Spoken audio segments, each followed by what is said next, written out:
In the world of the paranormal, many are familiar with the strong emotions of trauma and pain lingering on well past the event that spawned them. Decades, centuries, even millennia later, the supernatural resonance of past negativity can cling on. Now, specific people and places are known conductors to so-called malevolent spirits, but what about smaller objects? Vehicles, paintings, and even toys. That's what we're going to be exploring in the preceding two stories. Arguably a pair of the most famous cases of possessed playthings. So when you hear a child in the other room having fun with their favorite doll or action figure, don't be too sure that it's not physically playing back, as we'll soon see. The case of Robert the Doll has many conflicting and contradictory elements. But as the official story goes, back in the year 1904, an American businessman named Thomas Otto was engaged in a European real estate venture, visiting several countries including Belgium, Italy, and Germany.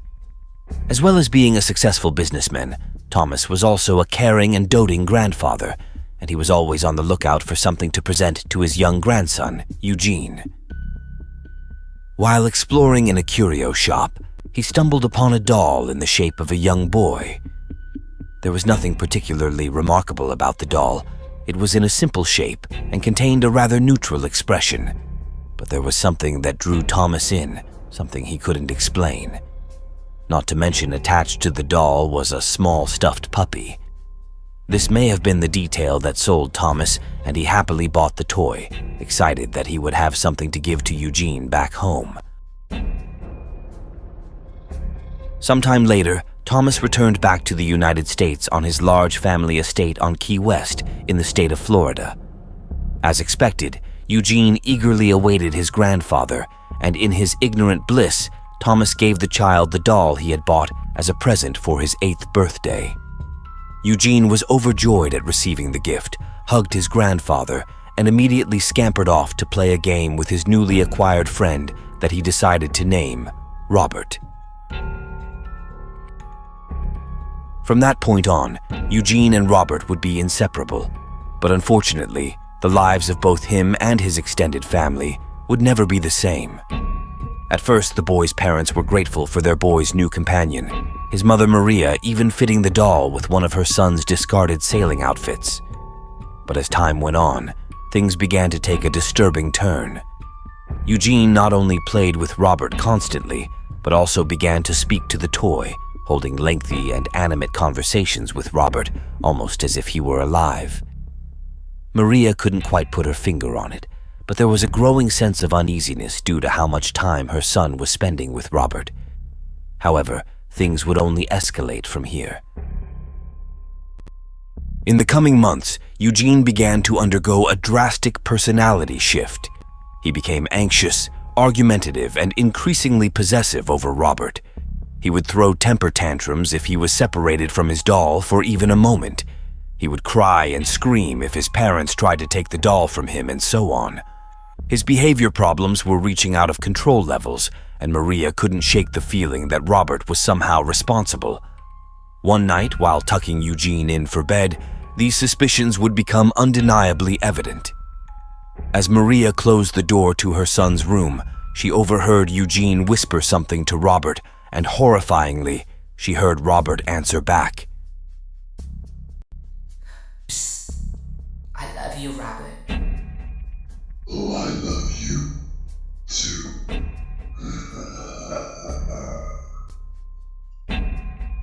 His mother quickly opened the door and asked her son who he was talking to. Eugene simply said that he was wishing Robert good night. At this point, Maria was starting to question her own sanity and reluctantly brushed off the incident as a noise attributed to the wind. A few weeks later, after this incident, Eugene would again suffer from a shift in his mood. Now he seemed worried, sad, and almost paranoid. His mood swings were so unpredictable, his parents began to suspect that there might be something psychologically plaguing the boy. The unearthly and guttural voices his mother had heard that night could be heard emanating from Eugene's room on a near-constant basis. That wasn't all, however. In addition to the disembodied voice, sounds of commotion, breaking glass, and furniture being violently thrown about in Eugene's room were a routine occurrence. Every time his parents would rush to investigate the noises, they would find his room in total disarray, usually with young Eugene cowering under his bedsheets. Every time they asked their son what had happened, he would always point to Robert. Nearing their wits' end, Maria, especially fed up and deeply concerned for the safety of her son, came to the conclusion that whatever had been tormenting her family and home was none other than a demonic entity. Acting on pure impulse and overwhelming instinct to protect her child, Maria grabbed the malevolent toy, rushed up to the attic, and hurriedly tossing Robert in, quick to slam the door shut and locking it. Eugene would receive only a temporary reprieve from the torment, but the disturbances were far from over.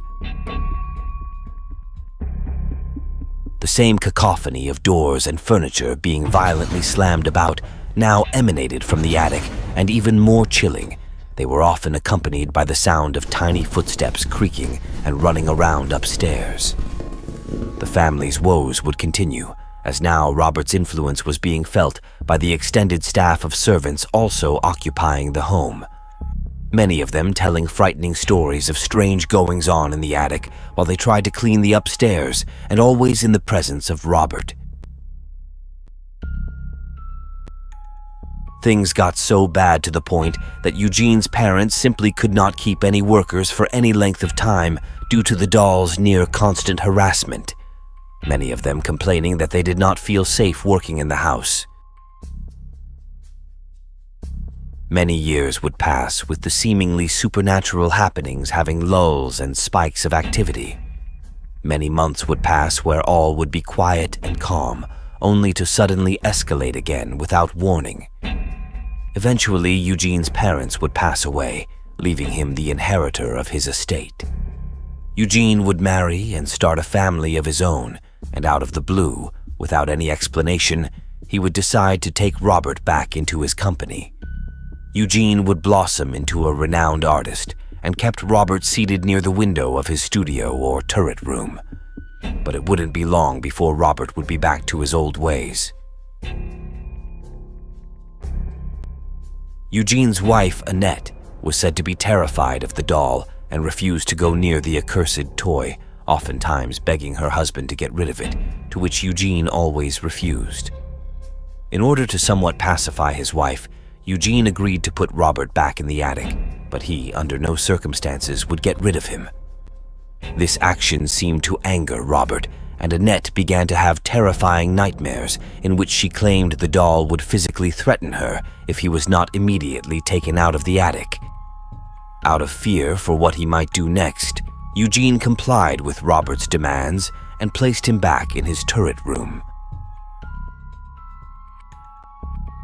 Details are quite sparse about what took place in the home during the next several years.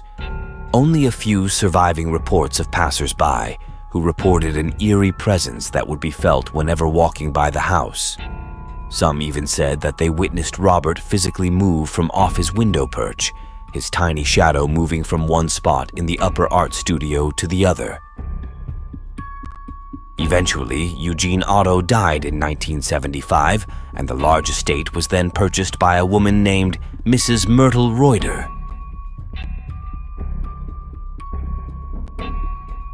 Mrs. Reuter found it very odd that when the rest of the Otto family moved out, they took everything, save for the old chipped humanoid doll left in the upper art studio.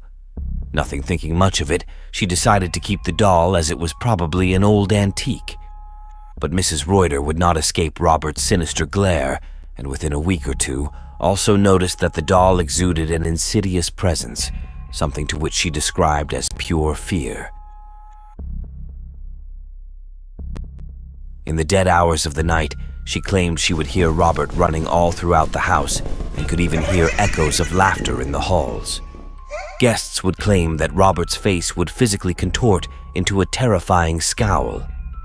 Myrtle would herself endure years of Robert's torment before she, too, had had enough and sold Robert to the Fort East Martello Museum of Antiques and Oddities in the early 90s, where he remains to this very day. But this was not the end of Robert the Doll's strange and frightening story. Staff at the museum claimed to often find Robert in different contorted positions inside his glass enclosure, almost as if he had been trying to escape. His telltale footsteps and facial changes have also been reported. But not content to simply torment those closest in his proximity, Robert would extend his demonic malevolence far beyond the museum walls.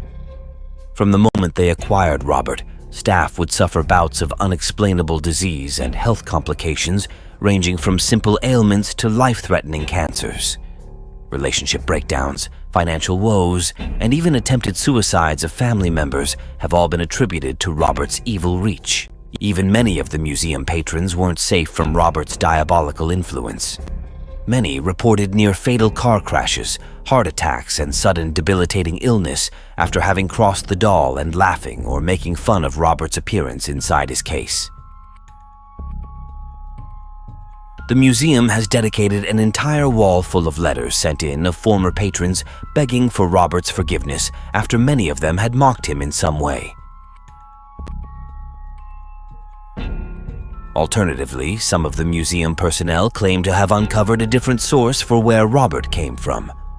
Unsubstantiated documents claim that Thomas Otto did not purchase Robert from a curio shop in Europe, but that the doll was a gift from a Creole servant bequeathed at the turn of the 20th century.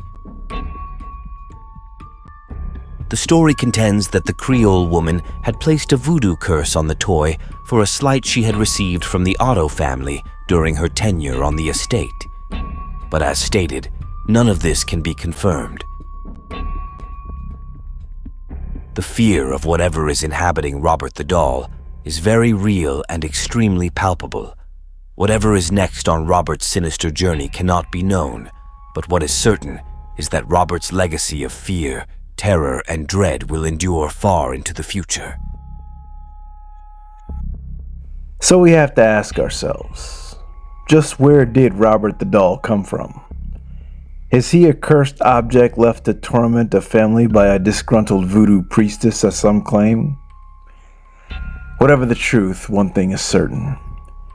If you ever walk into a small, unassuming museum and you happen to come across an antique doll dressed in a sailor's outfit with a blank expression and small, beady black eyes, you had better heed the numerous signs that read, "Question everything and trust no one." One of mankind's most potent weaknesses is our uncanny ability to be caught off guard. Our inability to spot an obvious or non-obvious threat has proven disastrous, even lethal, in many cases. In our next story, you'll find this sentiment to ring quite true, as a threat in the guise of something innocuous and friendly would prove to be anything but. This is the horrifying case of Annabelle. We begin on a bright autumn afternoon in the year 1970. It was Dadra Bernard's 25th birthday, and she received all the fanfare, wishes, and gifts one might expect a popular young woman to get. Among the trinkets and gift bags was a present she didn't quite expect. A moderate-sized Raggedy Ann doll was suddenly plopped into her lap by Deidre's mother. The young woman was living in a dorm apartment while she studied in a rigorous nursing program, and it was hoped that the doll would add a little cheer to the dour and dingy living space. Laughing the gift off as a quirky keepsake, Deidre placed the Raggedy Ann on her bed and put it out of her thoughts. After only a few days, the young lady started to notice something odd about the doll. After she left her room for the day, she would return to find the doll in a different position from where she left her, and the doll's odd behavior didn't stop there. It went from merely going to different positions inside her room to suddenly appearing in different rooms throughout the apartment, seemingly of its own accord. However, These were just the first in a series of very disturbing incidents involving this doll. One night, Deidre and her roommate Lara, along with Lara's boyfriend, returned to the apartment after a night of partying, only to find the Raggedy Ann inexplicably kneeling on a chair in the living room. Unnerved by the bizarre sight, the three tried to replicate the doll's position on the chair by trying to manipulate it into another kneeling position, but found that it was impossible. The doll would simply flop over. Trying to put the incident out of their mind, the trio decided to spend the night elsewhere. Over the next several days, things went from strange to downright frightening. Notes, written in pencil and parchment paper, began to appear all over the apartment without explanation. Haunting phrases like "help us" and "help Cal" appeared frequently. What was even stranger was the fact that neither Deidre nor her roommate owned any parchment paper of any kind and didn't even know where to obtain such an implement. Fearing that their home was being broken into by unknown persons, Deidre and Lara tried to increase surveillance inside and out of their apartment building, but could never catch anyone leaving nor entering. The rag doll continued seemingly moving on its own and teleporting from room to room. One day, the doll appeared just outside Lara's room with the back of its hands stained a crimson red. Now, being understandably terrified, the young women decided to reach out to a psychic for help. Conducting a reading for the girls, the psychic claimed to be in contact with the spirit of a little girl who told a heart-wrenching story. According to the medium, the little girl had died of an unnamed illness, and her spirit continued to roam the area of the apartment building and just wanted someone to keep her company. Her name was Annabelle, and she wanted permission to inhabit the Raggedy Ann doll so she wouldn't be lonely anymore. Taken aback by the medium's assertions, Deidre and Lara accepted what was being told and gave Annabelle the permission she asked for. The Raggedy Ann doll would be her new inhabitant. The girls now took to treating the doll as the little girl known as Annabelle, taking great care to shelter and keep the doll company whenever they were around. There was one person, though, who wasn't having any of this: Lara's boyfriend, Cal. The young man advocated that the girls just get rid of the doll. In a mix of skepticism and bravado, Cal took to openly taunting Annabelle, challenging the doll when he came to the apartment. That's when things went from bad to worse. Cal began to complain of horrible nightmares involving Annabelle, in which the doll would literally try to choke and suffocate him. Everything came to a head one night when Cal and Lara were spending a night together alone in the apartment. He saw that Annabelle had been thrown across the room by an unseen force. As the young man approached, he claimed that he suddenly felt spectral talons slash him across the chest, leaving deep red claw marks. Finally realizing that the doll posed a real and serious danger to them all, the young trio sought help from their local church. Enter Ed and Lorraine Warren, the world-famous paranormal investigators who were contacted by Deidre's priest. Jumping on the case, the Warrens quickly took stock of the situation. They ascertained that the spirit inhabiting the Raggedy Ann doll was not that of a lonely little girl, but a malicious demonic force who wanted control over the young threesome. The girls had been tricked into giving the unclean spirit permission to haunt them. Ed Warren arranged for the priest to perform an exorcism of the apartment, whilst he and his wife took Annabelle with them. According to the Warrens, Annabelle did not take kindly to this, and apparently took control of the Warrens' vehicle while in transport, nearly causing them a fatal automobile accident. After regaining control of the car, Ed pulled over and immediately doused the cursed ragdoll with a vial of holy water, temporarily alleviating the situation.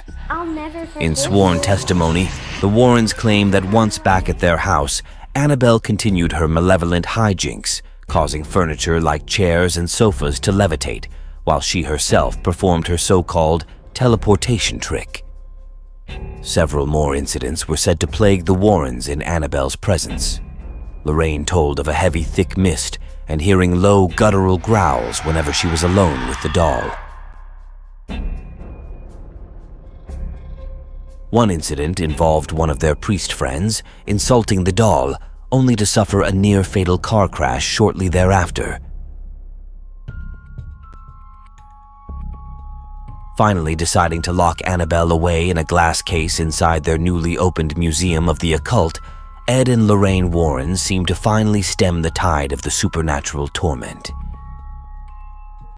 Now, in the case of transparency, we have to mention that the Warrens have come under much fire over allegations of outright hoaxing many of their supposed encounters with the supernatural, and many claim that the story of Annabelle was entirely fabricated to sell books and merchandise on behalf of the Warrens. But the objective here is not to prove nor debunk such claims. We simply present the series events as they've been reported. It's up to you to decide whether you believe or not. So are the claims of Ed and Lorraine Warren to be believed? Is the Raggedy Ann doll in the old Warren Museum truly infested with the crazed and turbulent spirit of a demon? Well, that's up to you, our audience, to decide for yourself. But as before, if you find yourself diving into the exploits of the Warrens and their dealings with a rag doll named Annabelle, you best read the front label that reads in crystal clear lettering, to question everything and trust no one. Until next time.